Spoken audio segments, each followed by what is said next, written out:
What is the message of the mighty angel of Revelation 10? Time no longer. What is the significance of October 22 prophecy? What are Jesus' activities in heaven right now? How will God...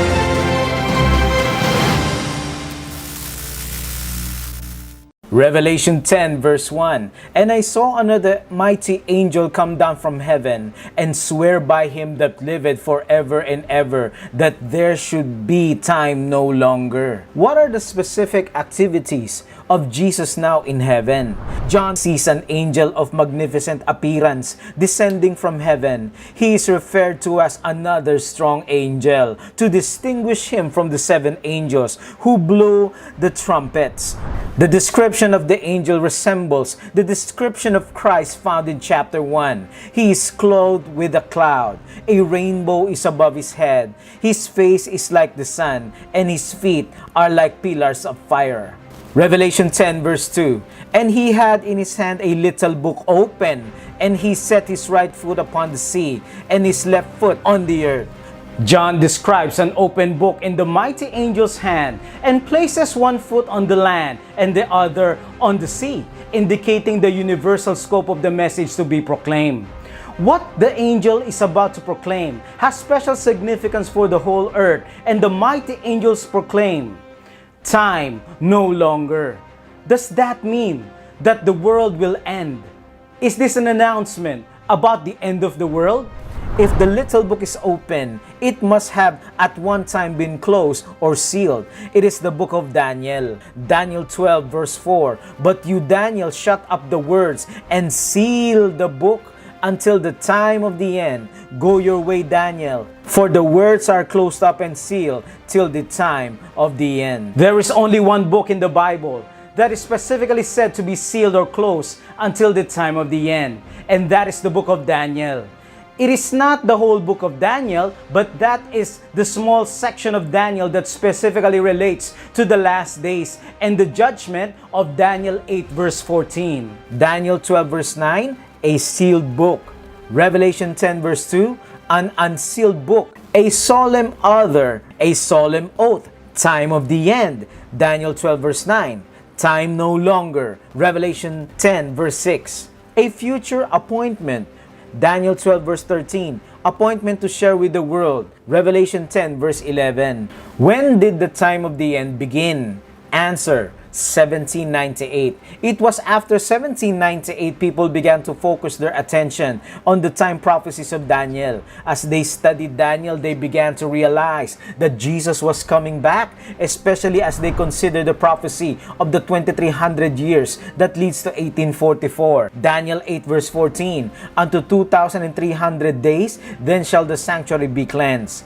God commanded Moses to build an earthly sanctuary. The original sanctuary was a tent-like structure. Here we have a diagram of the sanctuary and its pieces of furniture. The sanctuary is God's GPS, gospel plan of salvation.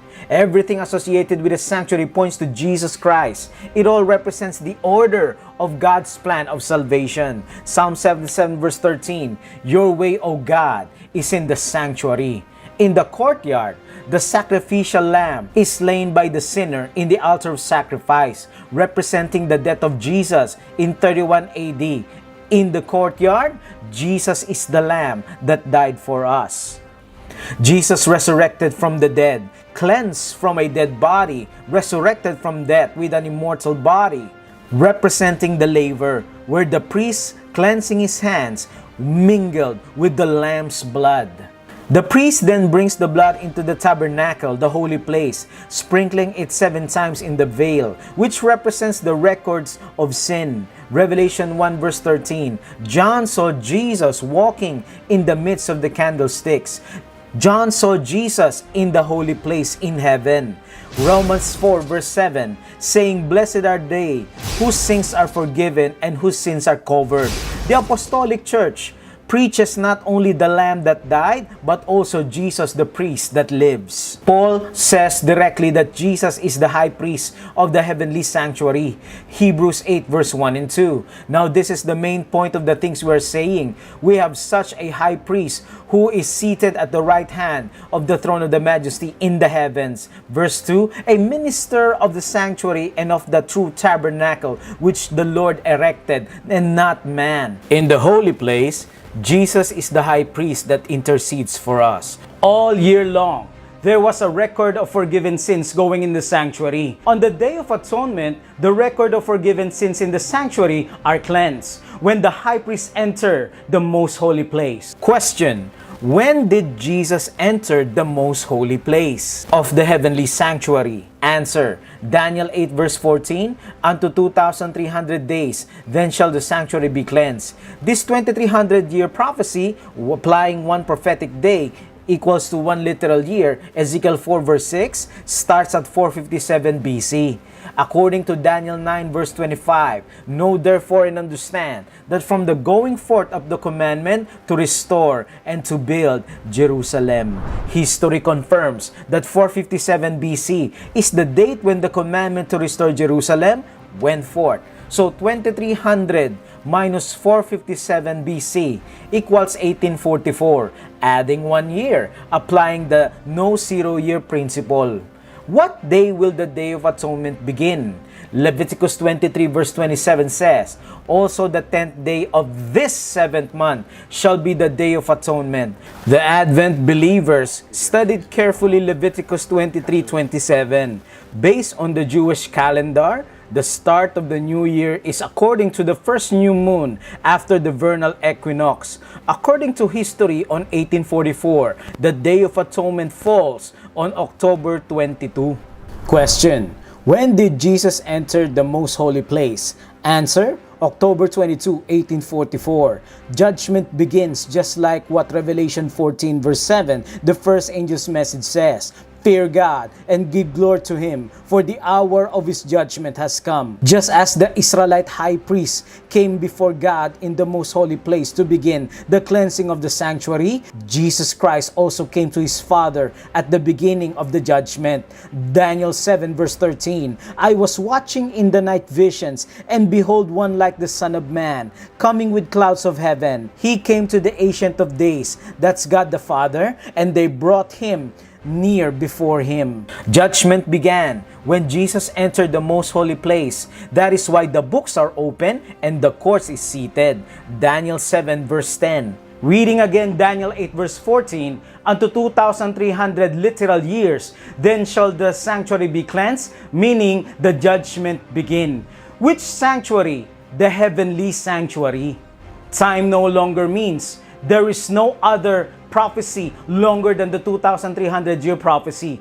Do not believe the 2520 heresy. Revelation 10 verse 9. So I went to the angel and said to him, give me the little book. And he said to me, take and eat it, and it will make your stomach bitter, but it will be as sweet as honey in your mouth.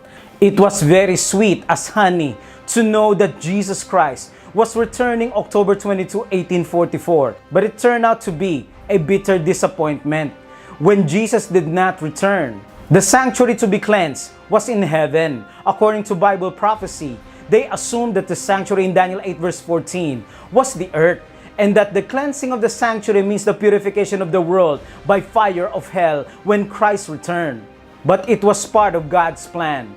Just like in 31 AD, the disciples thought Christ would establish the kingdom on earth. They were bitterly disappointed. After His crucifixion, Jesus went to heaven to begin His work as high priest in the holy place. The attention of the disciples was directed to Christ's work in heaven. But after the disappointment on the cross, out comes the apostolic church.